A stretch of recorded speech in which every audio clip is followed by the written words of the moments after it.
अस्सलाम वालेकुम नाज़रीन, मैं तारक सानी ते तुसीं वेख रहे हो मेरा यूट्यूब चैनल रैबर इंटरटेनमेंट प्लस। अज बड़ी ही हैरत अंगेज़ मालूमात लैके तुहाडी खिदमत च हाज़र हो रहे हैं। ਇਹ मालूमात मैं बड़ी सख्त तो बात हासिल की है। क्या हैदर चौधरी फिल्मां चोरी करते सन? ਇਹ ਤੁਸੀਂ ਜਦੋਂ मेरा टाइटल ते पढ़िया होएगा कि तुहानू बड़ी हैरत होई होएगी यार कि ये कैसी गल्लां कर रहे हैं। हैदर चौधरी पाकिस्तानी फिल्म इंडस्ट्री ਦੇ ਇੱਕ ਨਾਮਵਰ डायरैक्टर सन। ਉਹਨਾਂ ਨੇ ਫਿਲਮ ਇੰਡਸਟਰੀ ਨੂੰ ਬਹੁਤ ਸਾਰੀਆਂ ਹਿੱਟ ਸੁਪਰ ਹਿੱਟ ਬਲਕਿ ਫਿਲਮਾਂ ਦਿੱਤੀਆਂ, ਜਿਨ੍ਹਾਂ ਚੋਰ ਸਿਪਾਹੀ, ਵਾਰੰਟ, ਹੱਥਕੜੀ ਔਰ ਇਸ ਤਰ੍ਹਾਂ ਦੀਆਂ ਬਹੁਤ ਸਾਰੀਆਂ ਫਿਲਮਾਂ ਉਹਨਾਂ ਨੇ ਇੰਡਸਟਰੀ ਨੂੰ ਦਿੱਤੀਆਂ ਔਰ ਬਹੁਤ ਸਾਰੇ ਐਕਟਰਾਂ ਨੂੰ ਉਹਨਾਂ ਨੇ ਕਾਮਯਾਬ ਕਰਾਇਆ।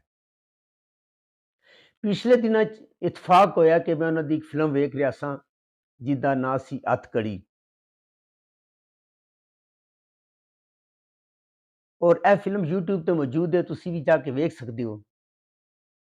ਫਿਲਮ ਵੇਖਦਿਆਂ ਅਚਾਨਕ ਇੱਕ ਸੀਨ ਤੇ ਮੈਂ ਜਾ ਕੇ ਰੁਕ ਗਿਆ। ਉਹ ਸੀਨ ਵੇਖਣ ਤੋਂ ਬਾਅਦ ਮੈਨੂੰ ਇਹ ਯਕੀਨ ਹੋਇਆ ਕਿ ਇਹ ਸੀਨ ਜਿਹੜਾ ਨਾ ਅੱਜ ਤੋਂ 10 ਸਾਲ ਜਾਂ 15 ਸਾਲ ਪਹਿਲੇ ਮੈਂ ਇਹ ਸੀਨ ਵੇਖਿਆ ਹੋਇਆ ਔਰ ਮੈਨੂੰ ਸਮਝ ਨਹੀਂ ਆ ਰਹੀ ਸੀ ਇਹ ਸੀਨ ਮੈਂ ਕਿੱਥੇ ਵੇਖਿਆ, ਕਿਉਂਕਿ ਹੱਥਕੜੀ ਪਹਿਲੇ ਫਿਲਮ ਮੈਂ ਨਹੀਂ ਵੇਖੀ ਸੀ। ਜਦੋਂ ਮੈਂ ਆਪਣਾ ਜ਼ਹਿਨ ਦੁਹਰਾਇਆ ਤਾਂ ਮੈਨੂੰ ਕੋਈ ਮਹਿਸੂਸ ਹੋਇਆ ਕਿ ਇਹ ਕਿਸੇ ਇੰਡੀਅਨ ਫਿਲਮ ਦਾ ਸੀਨ ਹੈ। ਜਦੋਂ ਮੈਂ ਜ਼ਹਿਨ ਕਮਾਇਆ ਔਰ ਜਦੋਂ ਮੈਨੂੰ ਮਹਿਸੂਸ ਹੋ ਗਿਆ ਕਿ ਕਿਸੇ ਇੰਡੀਅਨ ਫਿਲਮ ਦਾ ਸੀਨ ਹੈ ਤੇ ਫਿਰ ਮੈਂ ਸਰਚ ਸ਼ੁਰੂ ਕਰ ਦਿੱਤੀ, ਮੈਂ ਤਲਾਸ਼ ਸ਼ੁਰੂ ਕਰ ਦਿੱਤੀ ਕਿ ਆਖਰ ਇਹ ਕਿਸ ਫਿਲਮ ਦਾ ਸੀਨ ਹੈ ਜਿਹੜਾ ਮੈਂ ਵੇਖਿਆ ਵੇ ਔਰ ਮੇਰੇ ਜ਼ਹਿਨ ਵਿੱਚ ਫਸ ਗਿਆ ਹੈ। ਔਰ ਬੜੀ ਸਰਚ ਤੋਂ ਬਾਅਦ ਜਦੋਂ ਮੈਂ ਉਹ ਸੀਨ ਢੂੰਡ ਲਿੱਤਾ, ਉਹ ਫਿਲਮ ਢੂੰਡ ਲਿੱਤੀ ਕਿ ਉਹ ਕਿਹੜੀ ਇੰਡੀਅਨ ਫਿਲਮ ਸੀ ਜਿਹਦਾ ਉਹ ਸੀਨ ਸੀ ਔਰ ਉਹ ਸੀਨ ਮੇਰੇ ਜ਼ਹਿਨ ਵਿੱਚ ਫਸ ਗਿਆ ਸੀ। ਉਹ ਇਹ ਸੀਨ ਸੀ ਕਿ ਉਹ ਬੂਟ ਪਾਲਿਸ਼ ਕਰ ਰਿਹਾ ਹੁੰਦਾ ਹੈ ਬੱਚਾ ਤੇ ਵਿਲਨ ਪੈਸੇ ਸੁੱਟਦਾ ਹੈ, ਜ਼ਮੀਨ ਤੇ ਸੁੱਟ ਦਿੰਦਾ ਔਰ ਬੱਚਾ ਉਸ ਨੂੰ ਪੈਸੇ ਨਹੀਂ ਲੈਂਦਾ ਔਰ ਉਸ ਨੂੰ ਕਹਿੰਦਾ ਕਿ ਮੈਨੂੰ ਹੱਥ 'ਚ ਪਕੜਾ। चुगना है थल्ले। मैं पैसे चुक के मेरे हाथ में रखो बाबूजी, मैं मजदूरी की थी है, रैड नहीं मंगी। ओए जानते नहीं कौन है इस इलाके का उस्ताद। नाजरीन, ਇਹ ਫਿਲਮ ਅਗਰ ਤੁਸੀਂ ਦੇਖੋ, ਦੀਵਾਰ ਫਿਲਮ ਹੈ ਔਰ ਇਹ ਸੀਨ ਅਮਿਤਾਭ ਬੱਚਨ ਦੇ ਬਚਪਨ ਦਾ ਸੀਨ ਸੀ। ਅਮਿਤਾਭ ਬੱਚਨ ਨੇ ਬੜੀ ਜ਼ਬਰਦਸਤ ਐਕਟਿੰਗ ਦਾ ਮੁਜ਼ਾਹਰਾ ਕੀਤਾ ਸੀ ਔਰ ਇਹ ਸੀਨ ਮੇਰੇ ਜ਼ਹਿਨ ਦੇ ਵਿੱਚ ਫਸ ਗਿਆ ਸੀ। हम बूट पॉलिश करता है, कोई भीख नहीं मांगता, पैसे उठाकर हाथ में दो। अरे ਜਦੋਂ ਮੈਂ ਦੀਵਾਰ ਫਿਲਮ ਨੂੰ ਪੂਰਾ ਵੇਖਿਆ ਔਰ ਹੱਥਕੜੀ ਨੂੰ ਪੂਰਾ ਵੇਖਿਆ ਤੇ ਤੁਸੀਂ ਯਕੀਨ ਕਰਨਾ ਕਿ ਹੱਥਕੜੀ ਸੀਨ ਟੂ ਸੀਨ ਜਿਹੜਾ ਫਿਲਮ ਦੀਵਾਰ ਦੀ ਕਾਪੀ ਸੀ।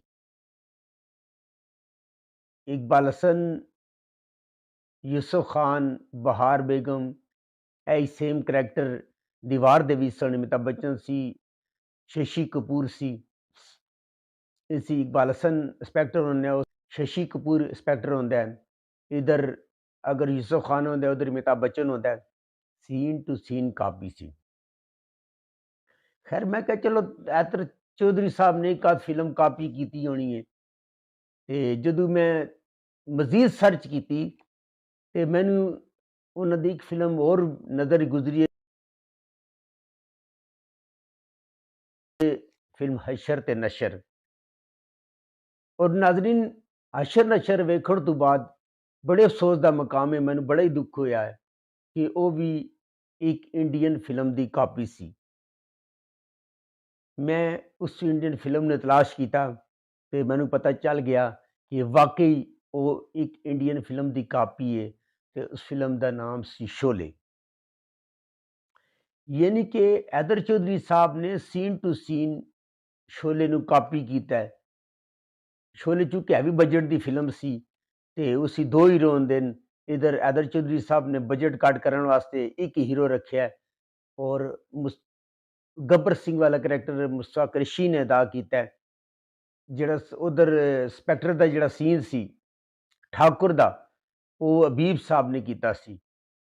और मैनू ये पता चल गया कि हैदर चौधरी साहब ने वाकई फिल्मां चोरी कीतियां और काफ़ी सारिया फिल्मां चोरी कीतियां। मैं रिसर्च कर रहा, हो सकता है इस तरह दी मैनू कोई और फिल्मां मिल जान।